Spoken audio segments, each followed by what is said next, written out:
Hello, this is Julian with Coffee Reviews, and today we'll be reviewing the Ernedis Rodriguez Chiroso wash processed Colombia from Subtext Coffee Roasters.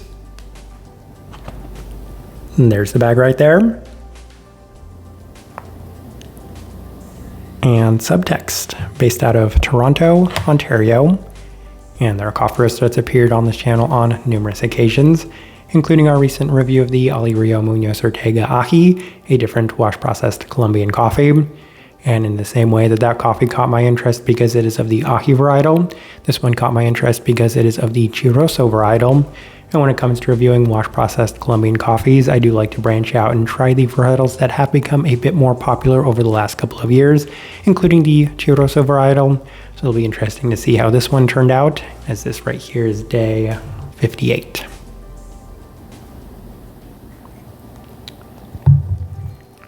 And recipe we went with for this coffee was Subtext recipe, which is a 16.25 to 1 water to coffee ratio, brewed at 97 degrees Celsius, about 207 degrees Fahrenheit. And I like this one best through the V60, which indicates a more medium fine grind. Roast profile for this one. This one is also in line with our experiences of these recent Subtext coffees that we did have, which in our previous review we described as being maybe on the slightly lighter side of that medium light side of things, as this one also had a slight bit of robustness to it. In the grand scheme of things, when comparing it alongside the majority of other Canadian coffee roasters that we have reviewed, it still feels lighter than most of them, with the exception of September, of course.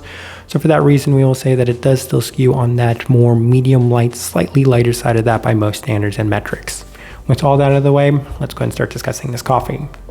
Day 25, first impression through the V60, and in the same way that Río Muñoz Ortega had a little bit more of a robust quality than we were expecting, that was the same case with this one, as it definitely had a darker tone to it, including a focus on the darker Colombian berry qualities once again.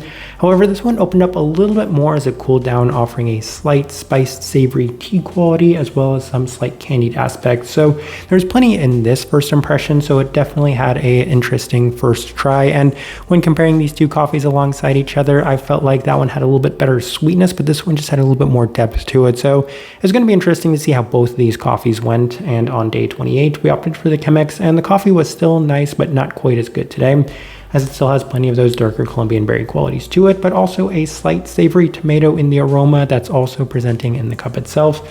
More of that savory spiced quality as well. So it's still been pretty solid overall, but this time skewing a little bit more in a direction that I wasn't necessarily enjoying.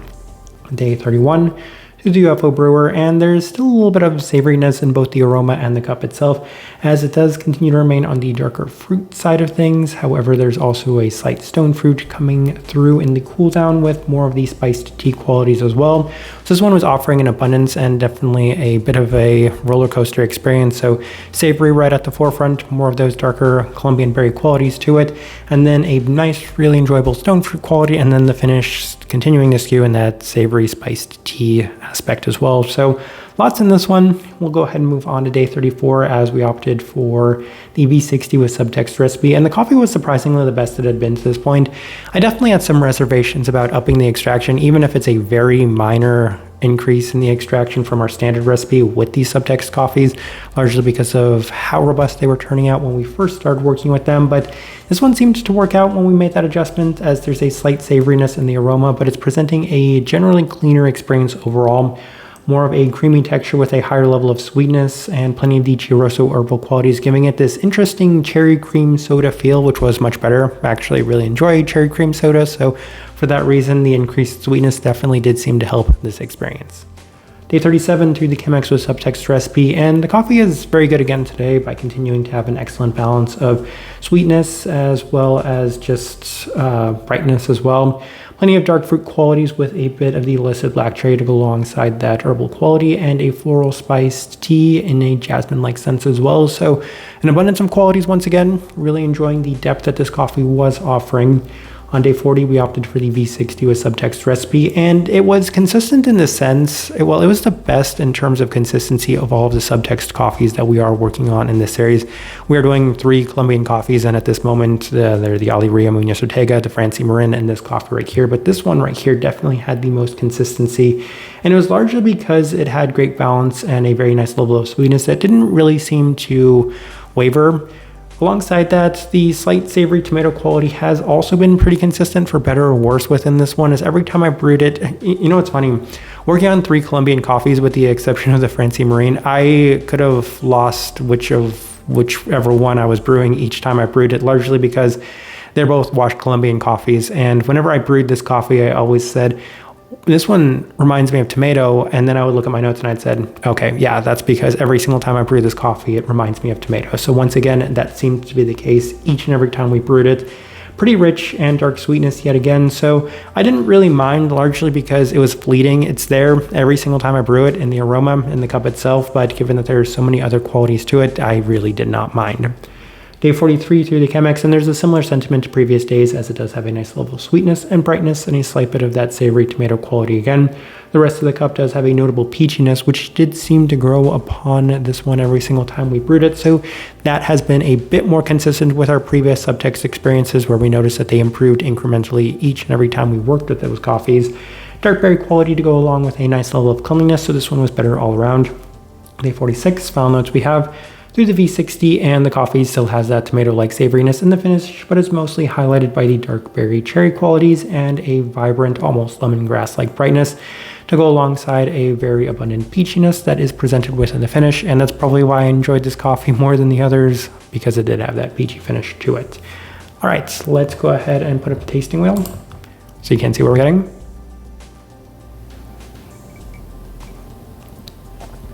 And we have quite a few level 4s. Let's go through those. Cleanliness level 4. I mentioned in the Alirio Munoz Ortega review that the cleanliness for wash processed Colombian coffees aren't quite the same as they are for washed Ethiopian or washed Panamanian coffees, and that's a little less the case with this one. This one was notably cleaner. I could dock points for the tomato-like savoriness being as abundant as it was. It was on par with a lot of Kenyan coffees that we've reviewed, as a matter of fact, but I really didn't feel it was worth kind of docking this coffee whatsoever, largely because the other traits that were presented within this one were pretty well defined, especially when it comes to Colombian coffee. So not too much to take away from it in that sense. Level 4, where we opted to put it a little bit cleaner than the other coffees that we have from Subtext as well. Finish, level 4, best part of this coffee for me, largely because it does finish in that stone fruit-like sense, which I was very much enjoying, and that definitely did seem to help. It also offered at times that spiced tea, spiced floral quality, which I could give or take, but when I was getting a little bit more of those peachy qualities to it, I definitely enjoyed this coffee significantly more. Sweetness, level 4, definitely the sweetest of the 3 coffees that we do have from Subtext, and easily the most consistent in terms of that sweetness as well. It did present in a slightly more sugary way, which is why we felt it was a little bit more reminiscent of something like that cream soda. Even then, it did have a nice bit of some fruit brightness or fruit sweetness to it, so level 4, where we opted to put that. Acidity level 4, speaking of brightness on this one had a little bit of that lemongrass-like feel, which I've always mentioned I can give or take the brightness, except when I find it at a level 2, and then I kind of start to miss it. But with the case of this coffee, it had plenty of brightness throughout the entirety of this one. That was also pretty consistent with this coffee, and I appreciate that one. I do believe that the Alirio Munoz Ortega actually highlighted a vibrant acidity to it, and this one I feel like was a little different in the description that they had, but this one did feel significantly brighter, or at least notably brighter, to the point where we marked it at that level 4 mark. Berry fruit level 4, slightly different. Both had that darker berry, Colombian berry feel to it, but this one was a bit better defined, given that this had a little bit of that kind of contrasting savoriness to it, and I feel like that made it a bit more pronounced of a berry quality to it, so largely that dark cherry note that they have listed on here. So I can definitely see that, and I do wonder if that's kind of what they were going for with the tomato that they also, the tomato that's also present within this coffee, because those two things, I've seen some people use those interchangeably, but for me, I feel like they were two very different characteristics with this coffee. Handful of level 3s. We'll start with the florality level 3. Slight bit of jasmine tea mostly, but I do have to say that interestingly, none of these Subtext coffees did have a very notable florality to them. They were, I would say, in equal measure to a lot of the spiced characteristics, which is consistent for Chiroso coffees, and it's been something that I have pretty mixed impressions of for the most part. I can give or take the spiced qualities of a coffee, but this one right here had a little bit of those spiced Chiroso characteristics. So level 3, where we opted to put that as well. Citrus fruit level 3, while there is a little bit of that lemongrass-like experience, it is not notable enough to the point where it does seem to score higher than that level 3 mark. It's presented a little bit more in the brightness overall. Stone fruit level 3, definitely plenty of those peachy qualities. It became a bit more apparent towards the end of this coffee, though I do have to say that when it was presented, it was one of the more enjoyable experiences of this coffee for me. Two more things, the savoriness level 3. That one was a really interesting one to me because this coffee just seemed to smell like tomatoes, and then when we were brewing it and we were getting plenty of tomatoes out of it, it made a lot of sense. And there's obviously no note listed on here that would indicate that it would be as tomato forward as it was, but definitely got a fair bit of that. And then the final thing worth discussing, the body level 3. Same thing as with the Alegria Muñoz Ortega, plenty of body and texture to it. I really don't feel that the brew method played as significant in a role of either of these two coffees, largely because they did seem to have a pretty similar profile to it, and they are of the same origin as well. So as I am looking at this tasting wheel, I do think it is a pretty good representation of what I was getting from this coffee. All right, so my overall thoughts and impressions of this coffee. This one right here, largely because of its consistency, especially in terms of the sweetness, was my favorite of the three coffees that we are reviewing from Subtext. I definitely enjoyed the depth that it did offer. It's kind of interesting as I'm going through this review, thinking about the fact that it had a fair bit of qualities that I don't necessarily enjoy. The spiced quality and largely that tomato-like characteristic, two qualities that I generally don't seem to enjoy. But when it is balanced out nicely by the other characteristics to this one, largely the sweetness, a nice bit of brightness, and a pretty well-defined fruit characteristic, then I feel like that can redeem a coffee whose qualities aren't necessarily all in line with my own preferences. So for that reason, this one was another, I would say, success when it comes to Subtext. Had a very enjoyable experience throughout the entirety of this one, and I did offer some very nice steps, so a lot of positives to say about it. And that kind of leads into the type of person I would suggest this coffee to. If you've enjoyed Chiroso coffees in the past, that's kind of the first place I want to start, largely because it continuously had that spiced characteristic to it, and it offered some Kenyan-like qualities as well, given that it had a little bit more brightness, a little bit more of that savoriness, and both of which were presented in a sweeter and cleaner sense as well. Couple that with a pretty prominent dark berry quality, which is also pretty common with Kenyan coffees, and complement that with a peachiness that can be pretty abundant in Kenyan coffees as well. And that would make for a very enjoyable experience for somebody that does seem to enjoy those coffees. So that's the best direction I can point somebody towards on this one, and also the best way I can leave this review. If you by chance had an opportunity to try this coffee, I'd love to know your thoughts and impressions of it as well. If you're enjoying the content, give this video a like, subscribe if you're not already subscribed. This right here has been a review of the Ernedis Rodriguez Chiroso Wash Process Colombia from Subtext Coffee Roasters. Thank you for watching.